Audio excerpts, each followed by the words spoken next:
Yeah. Are we ready? Okay, it's 6 p.m. This is the regular meeting of the Planning Commission for Tuesday, March 11th, 2025. Can we call the meeting to order and have a roll call, please? Commissioner Lombardo? Present. Commissioner Parker? Present. Commissioner Rowe? Present. Vice Chair Wagstaff? Present. Chair Nindell? Present. Okay, let's rise for the Pledge of Allegiance, please. Place your hand on your chest and repeat after me. I pledge Allegiance to the flag of the United States of America and to the republic for which it stands, one nation under God, indivisible, with liberty and justice for all. Very good. All right, normally we would have public comments now, but I see no one in the audience and there are no comments. We have none, sir. Okay. Then we'll move to the administrative calendar, and there's only one item on it, the 2024 Housing Element Annual Progress Report, and I'll turn it over to Travis Clark. Okay, thank you, Mr. Chair and Commissioners. We do have a very extensive agenda for you tonight. So it's that time of year again where we create our annual progress report for the Housing and Community Development Department. So each year we submit this in the April timeframe. It's actually due April 1st each year, so I don't know if that's meant to be a joke or what, but that's always our deadline. So the purpose of this is to report to Housing and Community Development our progress on the housing element and our Regional Housing Needs Assessment Goals, or also known as RHNA. So we're in the sixth planning cycle now, and that runs from 2021 to 2029. So we're about halfway through. We are required to collect detailed data for the categories of entitled, permitted, and completed housing units, as well as progress on the program implementation in the housing element. Data is also submitted on the low income level, or income level for the units from very low, moderate, and above moderate incomes. So the numbers this year are okay, not quite as good as they were in 2023. With respect to entitled units, we are 206 this year versus 475 last year. Permitted units were about the same, 136 versus 133. And completed units, we are down 91 versus 158 the previous year. I just want to make a note that entitled in HCD's mind means an application has actually been made and has started through the process. That's a little bit different definition than we have here, where entitled means the Planning Commission has approved the project. 62 of the 136 permitted units were infill. That's a really good number. That helps, with the vacant lots that we have through the older parts of the city. And the number is 62, not 61. I had a little mistype there in the staff report. So what is actually in the pipeline as far as entitled tracts, the way we define them? We have Aventura Palms at 34 units, Rancho Descanso at 76, Skyborn Village 3, the large one is actually kind of two communities wrapped up into that one village, at 286, and then Eagle Point was the last one that got entitlements at 10. We actually have more using the very traditional definition of entitled.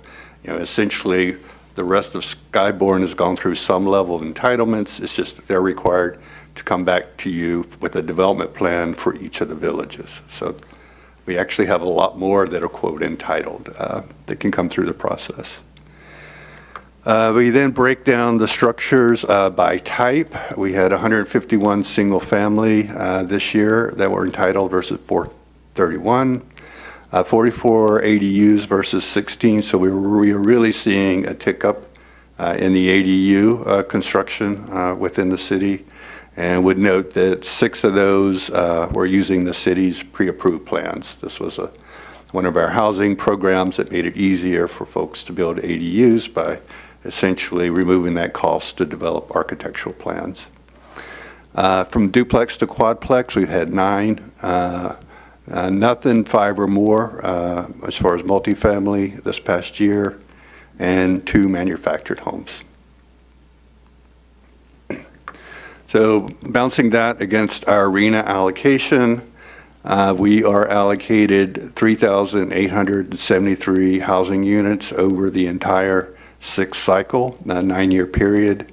You can see that the numbers range from extremely low to above moderate as far as income. Most of our housing units are sort of tilted into the moderate and above moderate income levels. That's generally because Desert Hot Springs is more affordable than many of the communities in the Coachella Valley. So what we've accomplished so far is we built 500 of those, which equates to about 13%. So we still got a long way to go to meet the arena numbers. Specifically, where we are lagging behind is in the goal of affordable housing. Now, affordable in the state's mind means there's some sort of deed restriction or covenant that ensures the unit will be rented with somebody with low to moderate income. We get a lot of builders that say, I build affordable housing, but unless there's some sort of restriction on it, it doesn't count in the state's mind. So what has been approved or is in the pipeline is Green Day Village. They did get their entitlements. We're still working on bringing infrastructure to that project, both water and sewer. That's the big impediment right now. We have 2 new affordable housing projects that are under review. The crossings at Camino Campanero at 64 units, and then the Park Lane homes right behind the library at 167 units. So these should be coming forward to you in the near future. That provides a total of 476 affordable housing units, leaving 647 remaining of the 1,104 that have allocated to the city. So we continuously look for opportunities for affordable housing and reach out to affordable housing developers who have that kind of expertise in building these developments. Some other activities as far as the housing element, we completed our LEAP grant. This was a state grant that enabled us to essentially review all of our ordinances, make sure that they were compliant with state law, streamlined them, removed any kind of conflicts. And so some of you are aware, we reviewed the 17 chapters in our Title 17 concerning housing and revised those. We still have a few others that we want to review and bring forward, but we got the most important ones that dealt with housing standards and guidelines and those sorts of things. We did team with Riverside County on a first-time home buyers program, down payment assistant and home enhancement program, and conducted several workshops with them. And then, as I mentioned, we've been working with the 2 affordable housing developers in the city, Abode Communities and Blue Companies, on their development proposals. So our recommendation is to adopt a resolution of the Planning Commission, this to the city of the city of Desert Hot Springs, recommending the City Council direct staff to submit the 2024 annual progress report. And I'd be happy to answer any questions that you have. Do we have any questions? No. I have one question. What is the total number of infill lots available in the city right now? I think we're still in the hundreds. In the hundreds? And I think we're still in the hundreds, Right. yeah. And how do builders know that they're available? It's just the owner happens to contact a realtor, or are builders driving around looking at infill lots? Builders are definitely driving around. You can also go onto our web viewer that we have, and then you can kind of zoom in to the different neighborhoods, and you can also see where their vacant lots are.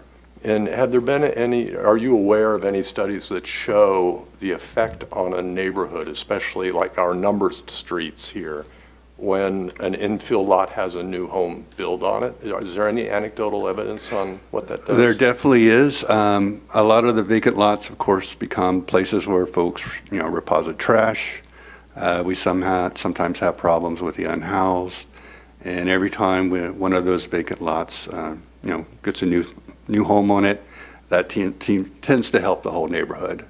And does the city encourage builders to look for infill lots? We do, actually. And there's, in our fee structure, there is an area called the discount zone, which is essentially the older part of the platted city, kind of the original platted city. And within that zone, you do get a reduction in your impact fees. So that helps also offset the cost of building in those areas. Okay. Anyone else with questions? Someone want to make a motion? We need to adopt a resolution.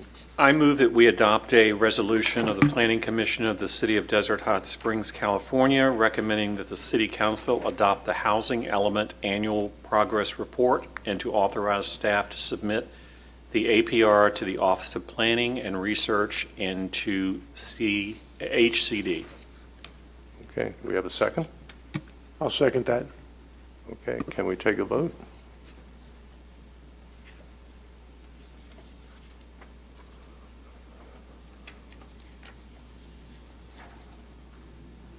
Ted, can you press second?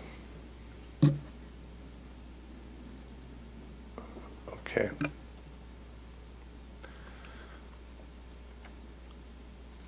Motion passes unanimously. All right, very good. We're back to public comments. I don't see any more public coming in. So Chair and Planning Commission member reports. Does anyone have anything they want to report on? No? No? Okay. Community Development Director report. Thank you, Mr. Chair. I do have two items that I would like to report on, two exciting items. We are very close to starting the construction of the Police Annex building here on our public safety campus. So that project has been bid. We had our kickoff meeting. You can see the fences going up. So very soon we'll be starting construction on that long-awaited project. And then the other exciting project I wanted to inform you about is the improvements on Hacienda Avenue. The first phase will run from West Drive to Tamar Drive, I believe it is. So, a very, substantial length of that, road. And it would get new sidewalks in some places. We'll be doing the curb meandering sidewalks, lighting, also landscape medians in different sections, a lot of pedestrian improvements. So that also is getting ready to be to break ground soon. So look for those two construction projects in the city this year. Okay. All right, that's it. I think we're at the end of our meeting. This is probably one of the shortest ones ever, but it's adjourned. Thank you.